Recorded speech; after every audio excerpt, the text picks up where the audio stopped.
Welcome to Unclogged Conversations. Love the flush. Powered by Larry Stinson Plumbing. Today we are talking about high water pressure, me and Scott. Had a decent sized chunk out of sheetrock, and if they'd left it probably another couple of days, it would bored a hole into that sheetrock. Yep. Flooded this 4,000 square foot house. I mean, flooded. Oh, I bet. It was on the second floor. Oh, of course. Everything got. Scott, how you doing today? I'm doing all right. Doing all right? All right. So tell me a little bit about the dangers of high water pressure. I mean, it can cause you a lot of problems. Some of your biggest ones are, it blows off a fitting in the middle of the night, blows off a stop, your toilet, sink, anything. Your house is flooded before you even realize you got a problem. Probably one of the craziest calls I've ever been on was a toilet flex, a plastic nut toilet flex, blew off while people were on vacation. They had 110 PSI in this house. It blew a wall through the bathroom wall, through the other side of the stud bay, and was working on the wall across the room. Had a decent sized chunk out of sheetrock, and if they'd left it probably another couple of days, it had bored a hole into that sheetrock. Yep. Flooded this 4,000 square foot house. I mean, flooded. Oh, I bet. It was on the second floor. Oh, of course. So everything got. And it was all because way too much water pressure. Yep. And nobody even knows to check for them. No, and flex lines are a danger, but if you constantly are changing your fill valve in your toilet, there's a reason. Yeah. And probably 75% of the time, it's because it's high water pressure. I mean, there are other factors in there. Oh, for sure. Hard water. Yeah. But high water pressure eats away at those fill valves. They're just big hunks of plastic. Yeah. And they shut the water off the toilet, and if that keeps running, then you're wasting water. Yeah. Potentially a flood. Toilet stops up. Yeah. Water just keeps filling in it. Yeah. It'll flood your house. And typically, those should last about 5 years. Yeah, 5 to 7. Yeah. I mean, if you got good water quality, you'll get 7. If you're changing it once a year, you've got a different problem. But you either got too much pressure, or you probably need a whole house filtration system. Yeah, probably. But so one of the things that I want to talk about is, we have PEX now, but we had copper, and I've seen a lot of high pressure slab leaks. Yeah. You got a slab leak, and you start investigating and figuring out. So you put that gauge on that hose, babe, whoa, you've got over 100 PSI in this house. So high pressure comes from a lot of times from these cities that did not plan zone correctly. City just keeps getting bigger and bigger. Mm-hmm. And so the way they offset the demand is they crank your water pressure up. The first 20 years you lived in this house, you may have been fine. Yeah. But they added that big subdivision down the road from you. Had to get the water pushed all the way there. Yep. And now the subdivision down from you is not going to have insanely high water pressure. No, because it's on the end of the line. It's the pressure it needs to be to get there. It's everybody it's passing on the way who's just got bumped up. And we've seen cities, Burleson was the one, that they did that, and then all of a sudden they came back and made the homeowners in these older neighborhoods put pressure reducing valves in. And once you do that, then code requires you to put an expansion tank on. And you're in the expansion tank on the water heater. And then because you get thermal expansion and supposedly it closes the loop. I don't totally agree with that. Nope. I mean, me and you have sat here in the shop and... We have. You're saying it to the world now, though. We're about to get some controversy. Leave me a comment. I mean, that's all I can tell you. But right. I don't agree. I've cut the downhill side of a pressure reducing valve. Water's poured out. I'm like, well, I thought you couldn't go through you. Yeah. I mean, on a double check or a PR, RPZ. RPZ, yeah. Yes. Yeah, you don't get any water coming out the backside, but a PRV you do. But the code requires that it is a, backflow, not backflow, but it's a closed, makes the circuit a closed system. Yeah. And so you're required to put the expansion tank on, which then becomes a whole nother controversy, in my opinion. I mean, I understand what it's for. Yeah. But it's another area to leak. Just give yourself more potential problems. Yeah. If it's not installed correctly, it don't work correctly. It never did anything in the first place. Some people had them installed. You pull it out the box, it's pressurized at 45. They just throw it right up there. It's been up there for 10, 15 years at 45. Well, your house pressure is 80. Yeah, there's no room for expansion because it blew the bladder right out of right at the first. Instantly. So it never worked in the first place, but somehow this house was still fine for 10 years. Yeah. Now, I get the whole theory of it's because it happened somewhere to somebody at some point in time. That's why it's a code. But I don't know. I feel like there needs to be a little more science done in that area. Because you're right. We sat there and we just poured water through that PRV. Yeah, we tore one apart right here in your office. Yeah. I mean, yeah. And we both went, no way. And water can push back through that, no problem. Yeah. No problem. But code's code. I mean, and that's what we live by is the code. And I mean, as a company, that's what we follow to be sure that the customers are protected. And I get it. I mean, there may be a brand out there that I haven't seen. It may be. I mean, Watts is the popular brand here. Yeah. You start going to other states, other parts of the country, you could be getting different brands that operate a little differently. Maybe it's a problem with Watts. Maybe. Maybe not a problem. I mean, it's just... Although it seems to work, it reduces the pressure past the point, so it's doing its job. But so if you hire a plumber, or you do it yourself to put a pressure reducing valve in, you need to be sure you put the expansion tank in, and you need to be sure that you air the expansion. There's an air chuck on top of the expansion, and it's got to be set at the same pressure that you set the house at. Yeah. And what's the ideal PSI for a house? I've always said 70 to 75. That's always been mine. I mean, the code is it 40 to 80 or 45 to 80? 40 to 80. 40 to 80. You don't really want 40. No. And then 80 is just you're pushing the line. Well, you'll get everything you need at 70. I've always set them at 70 to 75 because it is a mechanical device that will fail. I mean, nothing's mechanical is lifelong. Yeah. And so during its failure, you'll see the pressure increase until it finally breaks. Yeah. And then the pressure drops. Yeah.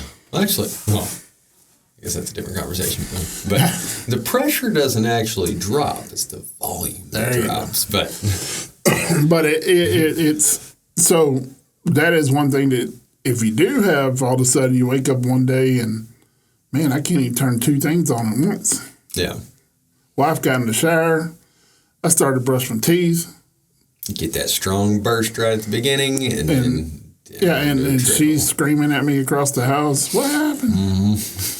It's generally you have a pressure reducing valve and it's generally broke. That you need to call a plumber or...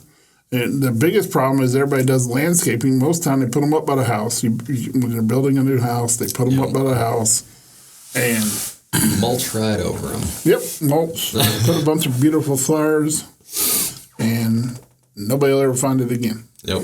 Kind of like clean outs when you're doing sewer calls. But that's different. Yeah, they're generally right beside each other. But so that's something you need to be aware of and looking for is. It's one of those weird ones that just all of a sudden, I remember the first time I came across it, I was like, I don't know what's happening in this house. Like, I had to do all kinds of research, talk to all kinds of people, and be like, what is happening? None of this makes sense. But then once you find out what's happening, it's like, it all makes sense. Yep. And so we offer that service, and every plumbing company out there does. Yeah. Sprinkler systems with high pressure. There's mixed controversy in the plumbing world. Do you leave the sprinkler system on a high system? Do you put it after the sprinkler system.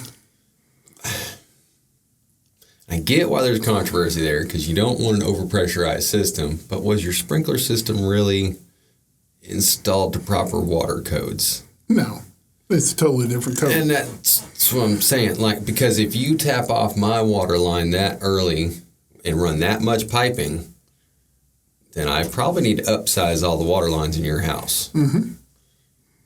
But nobody wants to do that. No, and it's not even required. I mean, you go buy a brand new house and the irrigation was inspected and the house was inspected and all that, and nobody says, well, hold on, wait a minute.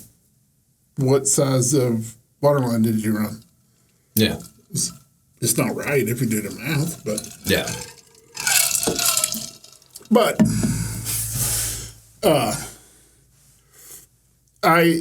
for years, I was on the side that I put it after the tie-in. In recent years, I've kind of changed to, if I'm going to protect the customer's house, why am I not protecting their sprinkler system? It is just another investment in the house. Those heads are not cheap to replace. And you want to talk about high pressure blowing out toilet valves? Yeah, I mean, they're the same thing. They're pretty much the same thing. They pop up and they let the water out, and then it's all rubber and it's all plastic. And so, I mean, if you're doing it yourself, you're repairing them yourself. It's one thing, but if you're hiring a landscaping irrigation company to repair them, it gets expensive having them out every few months. Yeah. Fixtures with high water pressure. We talked about toilets and stuff. The problem with the modern day faucet, shower head valve, all those, is most of them are plastic, including the internal parts. They look chrome, they look metal on the outside, but... Yeah, or on the outside. But then you get to that. You get to everything that works inside, and it's all plastic. So and even plastic, most of your faucets come with plastic tubes, supply lines. You don't even have to put steel braided supply lines on most of them. So you risk with high water, over 100 psi, you risk the danger of bursting the supply line, bursting the plastic inside the faucets. Water hammering. It's more popular with high water pressure. Yeah. Pipes are, especially the newer houses with PEX, that the hoses were over drilled and not insulated properly. Yeah. You get every time you turn the water on and off. Water heaters. Yeah, it's mean on a water heater. Especially a tankless. Yeah. You got so many servos and working parts inside there telling it when it needs water, when it don't need water, and all that stuff. Yeah. And all that stuff's running higher pressure than it's rated for. Mm-hmm. So those are all the things that high pressure can wreak havoc on. I mean, gosh, just causing drippy faucets. Because it's pushing past the rubber. It's all washer. little rubber gaskets down in there holding that stuff sealed closed. And I mean, it doesn't take a whole lot to mess those up. So we ran into a house in Midlothian not too long ago. When at Corey worked on, the water was hot on the cold side. How is that? These are the kinds of problems you run into in plumbing. Yeah, and so you and Corey discussed it with you, and it got back to me, and I'm like, well, what's the PSI in the house? I mean, they don't have a slab leak, so it's not, it's not that it's causing the ground warm. And it just showed up. So it's not like a new fixture was installed, somebody cross-connected something. Like, just all of a sudden, this started being a problem. And it turned out they had high water pressure. And we put a pressure-reducing valve and expansion tank in, and it solved the problem. Yeah. I hadn't seen that one. No. And I mean, how do you... You've got to work so backwards from that. Yeah. It's just, but just to have that problem, just all of a sudden, I am now getting hot water out of the cold side of my sink. And the only thing I figure is with the thermal expansion, it just was overpowering. Overpowering the incoming water and pushing the hot water into the cold system and causing, hot water coming out of the cold. Yeah. Started making a mix and then just... So if you ever get that problem, there's... a possible solution. So, next podcast, I have decided to do pipe pulls. And pipe pulls have been around for a long time. I tried doing pipe pulls, but I didn't have the appropriate equipment. Yeah. And I never could get it successful. And so 2.5 years ago, I brought Bubba on, and Bubba said, why are we not doing pipe pulls? And burning up tires out in the middle of the street. yeah. I said, I broke ropes, I broke all kinds of stuff. I don't know. I got a piece of equipment, but we haven't been successful with it. He goes, well, you need this piece of equipment. And so we bought it, and man, it's changed the game. Oh, yeah. I'm excited about the podcast of that because it's one of my favorite things to do now. It is cool. it saves the customer's yard unbelievably. So look forward to that. Normally we do you got a segment today or? No, I don't have a segment together. You did. We both busted our ass today, so we both ran the field, which is not regular. But we got some people out, and we got got a drip. But we'll have one next segment. Teaser for next time. Yep. Anyways, don't forget to like, follow, and share. And we appreciate it here at Unclogged Conversations. Anything else, Scott? Perfect. Hey, he's going to come up with something cool next week. We appreciate it. Thank you. Y'all have a good one. Tell you that one's going to be short. Yeah.